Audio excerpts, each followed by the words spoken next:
बच्चों, आज मैं आपको पाठ 4 नागरिक शास्त्र का पाठ 4 नगरीय स्थानीय शासन संस्थाओं के बारे में बताऊंगी। इसके पहले हम देख लेते हैं कि हमने पिछले पाठ में क्या पढ़ा था। हमने पिछले पाठ में पढ़ा था कि ग्रामीण स्थानीय शासन संस्थाएं किस तरीके से ग्रामीण स्तर पर काम करती हैं, जिसमें ग्राम पंचायत, पंचायत समिति, जिला परिषद का समावेश होता है। ये सभी संस्थाएं ग्रामीण स्तर पर लोगों को सुविधाएं उपलब्ध करवाना, उनकी समस्याओं का निवारण करना, इसके लिए कार्य करती हैं। अब हम आगे बढ़ते हैं।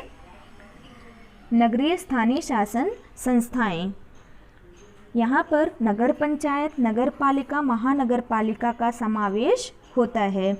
आप सभी को सबसे पहले नगर का अर्थ बता देती हूँ। नगर का अर्थ होता है शहर। जैसा कि आप सभी को पता है कि मुंबई जो है वो एक महानगर है। यहाँ पर सुविधाएं जो हैं अन्य नगरों या गांवों की अपेक्षा बहुत ही अच्छी रूप से हमें सुविधाएं मिलती हैं। इसके लिए जो गांव के लोग होते हैं, ग्रामीण लोग होते हैं, वो सुविधाएं देखते हैं रोजगार के लिए। इसके लिए वो शहरों में पलायन करते हैं। शहरों में पलायन करते हैं, जिसके कारण जो शहर है वहाँ पे जनसंख्या जो है वो बढ़ जाती है।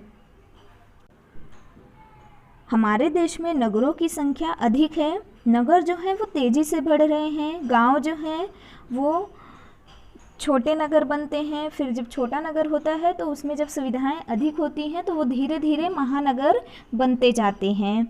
और नगरों के आसपास के जो ग्रामीण क्षेत्र होते हैं उनका स्वरूप भी बदलता है, जिसके कारण जो गांव के लोग होते हैं यहाँ की सुविधाएं देखते हैं, रोजगार के अवसर देखते हैं, मनोरंजन या फिर उद्योग व्यवसाय के अवसर जहाँ पर भी ज़्यादा होते हैं, लोग वहाँ पर पलायन करने लगते हैं, जिसकी वजह से मुंबई में जो सुविधाएं हैं उसमें कमी आई है, समस्या आई है।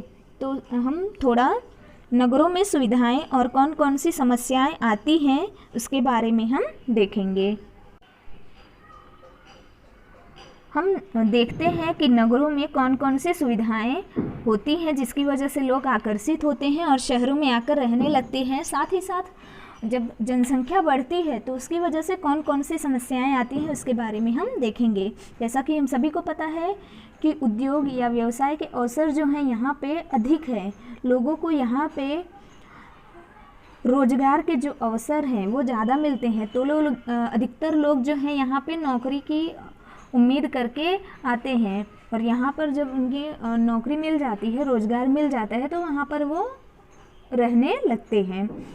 बढ़ते सेवा क्षेत्र, जैसा कि हम सभी को पता है यहाँ पे जो सेवा क्षेत्र है, चाहे वो अस्पताल से संबंधित हो या फिर यातायात से संबंधित हो या फिर मनोरंजन से संबंधित हो, शिक्षा से संबंधित हो, यहाँ पे सभी सेवा क्षेत्र जो हैं वो अच्छे रूप में हमें मिलते हैं, तो लोग जो हैं आकर्षित होकर यहाँ पे रहने लगते हैं। मनोरंजन, कला, साहित्य आदि की जो सुविधाएं हैं वो बहुत ही अच्छे रूप में उपलब्ध हैं।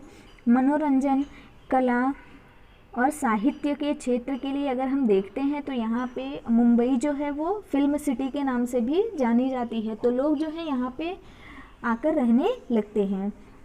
जैसा कि हम सभी को पता है कि समस्याएं भी बहुत होती हैं जब शहरों से लोग गाँव से लोग शहर में आते हैं। तो सबसे पहली समस्या जो होती है वो आवास की समस्या है। हम सभी को पता है कि जो वन है उनको काट दिया जा रहा है। काटने के बाद वनों को घर बनाया जा रहा है, बड़ी बड़ी इमारतें बनाई जा रही हैं, लेकिन जो जनसंख्या है वो निरंतर बढ़ते जा रही है। तो लोग जो हैं उतना जो जगह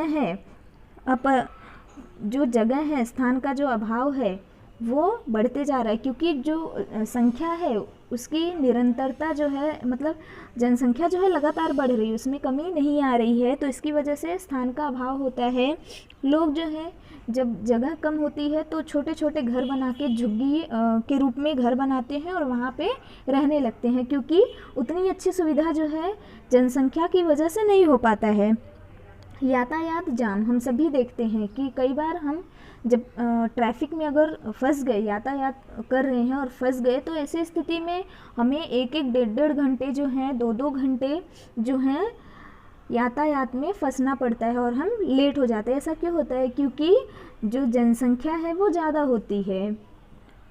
कूड़े के निपटारे की समस्या, तो देखते हैं कि जो समस्या है, कचरा वगैरह जो है इधर उधर फेंका जाता है, या ये सब क्यों होता है? क्योंकि जनसंख्या अधिक है और जो सुविधाएं हैं वो पर्याप्त नहीं पड़ रही हैं। ऐसी स्थिति में हमें ये सभी समस्याएं देखने को मिलती हैं। बढ़ते अपराध, जैसे लोग जो हैं यहाँ पे ये उम्मीद करके आते हैं कि उनको नौकरी मिलेगी। ऐसी स्थिति में कभी कभी ऐसा होता है कि नौकरी नहीं मिलती है, तो लोग जो हैं वो अपराध करके कमाई करने लगते हैं। ऐसी स्थिति में अपराध जो है वो हर क्षेत्र में बढ़ते जाता है।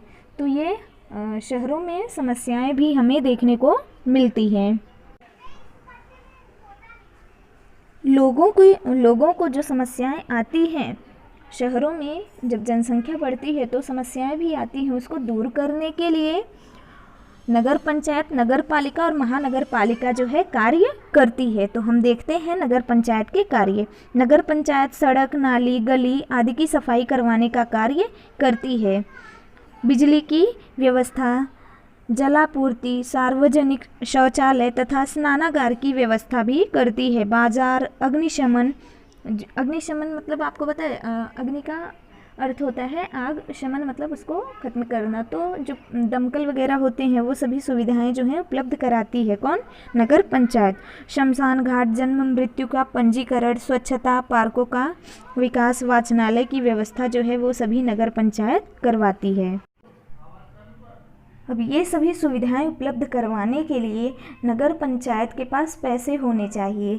तो हम देखते हैं नगर पंचायत जब की आय के स्रोत कौन कौन से होते हैं। कर, जैसे भूमि कर होता है, आवास कर होता है, शुल्क, पथ कर जो बाज़ार वगैरह लगते हैं, फिर जो रोड वगैरह पे आसपास में जो लोग हैं, आप देखते होंगे कि लोग जो हैं फेरी वगैरह लगाते हैं तो उनसे वो टैक्स वसूलते हैं। दुकान के कर, दुकान जो है दुकानदारों से भी कर वो एकत्रित करते हैं। तो जो कर, उन्हें जो पैसे मिलते हैं उसके माध्यम से वो जनता के हित के लिए काम करते हैं। जैसे गांव के स्तर पर ग्राम पंचायत होती है, ठीक वैसे ही नगरों के स्तर पर नगर पंचायत जो है वो कार्य करती है। नगर पंचायत में जो पदाधिकारी होते हैं वो अध्यक्ष और उपाध्यक्ष होते हैं। जैसा कि गांव में सरपंच होते हैं, तो ठीक उसी तरह से यहाँ पे भी पदाधिकारी होते हैं। कार्यकारी अधिकारी होता है जो कि लोगों के लिए कार्य करते हैं।